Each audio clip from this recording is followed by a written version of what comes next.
पृथ्वी पर मनुष्य का जन्म कैसे हुआ? मनुष्य के जीवन में किस तरह से बदलाव हुए? आज की वीडियो में हम इसी पे चर्चा करने वाले हैं। तो चलिए शुरू करते हैं। पुरातत्वों का मानना है कि धरती पर सबसे पहले मानव जैसा लोग आज से लगभग 53 लाख वर्ष पूर्व प्रकट हुए। धीरे धीरे कई प्रकार के मानव अस्तित्व में आए, परंतु कुछ समय के बाद वो विलुप्त हो गए। मनुष्य का विकास कैसे हुआ? सबसे पहले विद्वानों को 19वीं शताब्दी तक के पूर्व इतिहास काल के बारे में बहुत कम जानकारी थी, परंतु विद्वानों ने उस स्थानों पर खुदाई की जहां पर किसी मनुष्य के रहने की संभावना समझी। इन खुदाई में प्राचीन काल के मनुष्य, बर्तन तथा जानवरों की हड्डियां प्राप्त हुई है। इन वस्तुओं से मिली जानकारी के आधार पर विद्वानों ने इस बात पर प्रकाश डाला कि पूर्व ऐतिहासिक काल में मनुष्य कैसा जीवन व्यतीत करता था।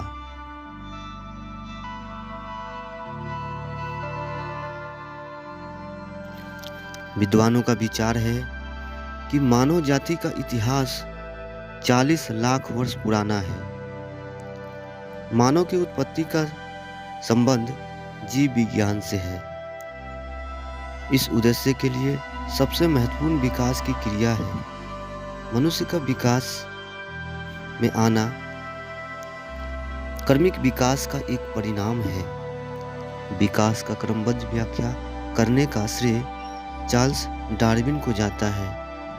डार्विन ने तथ्य को एकत्रित करके यह सिद्ध करने का प्रयत्न किया कि जीवित पौधे, मनुष्य तथा जानवर सभी प्राणी प्राथमिक रूप में विकसित हुए हैं। जीवित वस्तुएं वातावरण के प्रभावाधीन अपना अस्तित्व बनाए रखने के लिए जो संघर्ष करते हैं, उसमें उन्हीं को सफलता मिलती है।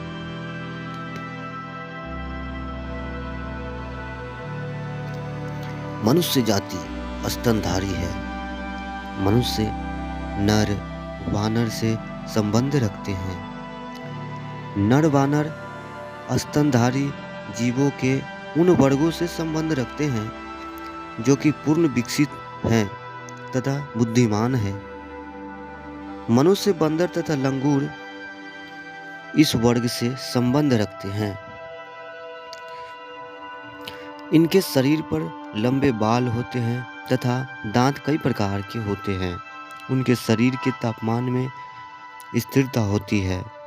28 से 30 लाख साल पहले इन वानरों में एक और समूह उत्पन्न हुआ जिसको मनुष्य परिवार का पशु अथवा महावानर कहा जाता है, जिसे इनमें वन मानुष भी सम्मिलित है। मनुष्य तथा नर वानर में अनेक समानताएं पाई जाती थी। आरंभिक मनुष्य का शरीर बहुत छोटा तथा पीछे की ओर झुका हुआ था। अनेक शरीर पर घने बाल होते थे। वे बोल नहीं सकते थे, परंतु समझने योग्य ध्वनि निकाल सकते थे। वे भ्रमणकारी थे तथा भोजन की तलाश में इधर उधर घूमते रहते थे, परंतु समय बीतने पर वे सीधे खड़े होकर हाथों का प्रयोग करने लगे।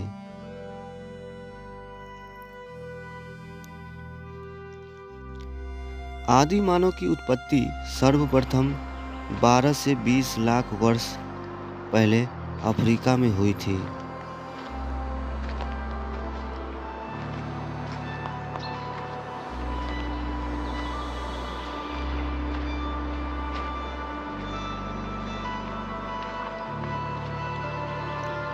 परंतु कई इतिहासकारों का विचार है कि मनुष्य की उत्पत्ति केवल अफ्रीका में ही नहीं हुई, अपितु साथ साथ यूरोप, उत्तरी तथा दक्षिण पूर्व एशिया में भी हुई।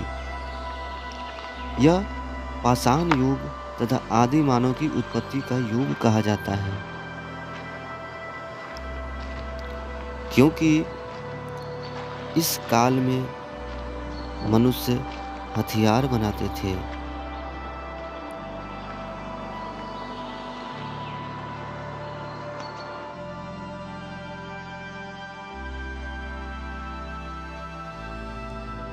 बानरों में जो महाबानर प्रकट हुए, आज उसी को मनुष्य का नाम दिया जाता है। ये मनुष्य शब्द ना जाने कहां से आए, किसने लाए, परंतु मनुष्य शब्द एक ऐसा शब्द है जिसे क्या पता, कौन जाने इस धरती पर इतना भयंकर मनुष्यता का बाढ़ आने वाला था। तो आज का वीडियो इतना ही, मिलते हैं अगले वीडियो में।